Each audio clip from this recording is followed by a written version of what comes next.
L'écho du soir avec vous, Emmanuel Le Chypre. Bonsoir, Emmanuel. Bonsoir. Et bonne année. Bonne année. Ministre de l'écologie, Delphine Batho, annonce des mesures pour soutenir la filière solaire en France. Ouais. Soutenir une filière, est-ce que c'est une filière d'avenir, tout simplement? Alors, c'est incontestablement une vraie filière d'avenir, beaucoup plus que l'éolien, par exemple. L'éolien, grosso modo, ça produit l'électricité un jour sur trois, ça en produit loin des centres de consommation. Et puis le paradoxe de l'éolien, c'est que quand est-ce qu'on a besoin le plus d'électricité? C'est quand il fait très chaud ou très froid, dans des conditions anticycloniques, qui sont des conditions dans lesquelles, en général, il n'y a pas beaucoup de vent. Donc on sait que l'éolien, ça ne sera jamais plus de quelques pourcents de la production d'électricité en France. Le potentiel du solaire, il est beaucoup plus important que ça. Songez que dans un pays comme l'Allemagne, par exemple, ça représente à peu près 40 de nos 58 centrales nucléaires. Donc c'est quand même une énergie qui représente beaucoup de potentiel. Le problème, c'est qu'en France, on a un vrai retard. Songez qu'en Allemagne, on a installé en 2012 7000 mégawatts de capacité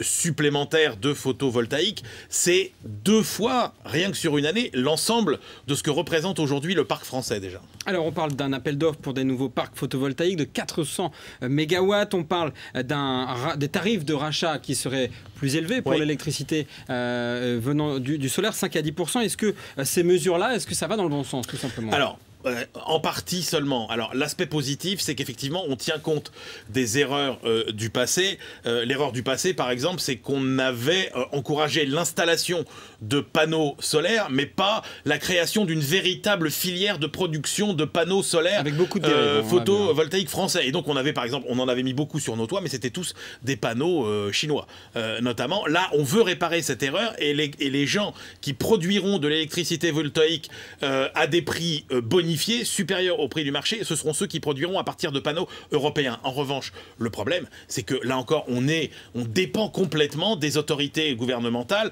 sur ces tarifs bonifiés. Et on sait très bien, par exemple, que sous Nicolas Sarkozy, ces tarifs avaient été revus complètement à la baisse. Ça avait complètement déstabilisé la filière qui avait détruit 15 000 emplois. Donc, est-ce que quelqu'un osera s'engager dans des investissements d'avenir sur plusieurs années, sachant que les avantages dont il bénéficie peuvent être revus dans 6 mois, dans un an? C'est ça vraiment la grosse incertitude. L'instabilité est toujours évidemment compliquée. Le chiffre du jour, on parle de cinéma. On parle de cinéma, c'est une étude qui a été faite par nos amis de BFM Business et qui montre que 14% seulement des films français ont été rentables en 2012. Tout ça sur fond de polémique. Est-ce que l'argent du cinéma est bien utilisé? Est-ce que c'est pas quelques acteurs non rentables qui s'en mettent plein les poches? Voilà un élément à verser au débat. Merci beaucoup, Emmanuel Le Chypre, l'écho du soir.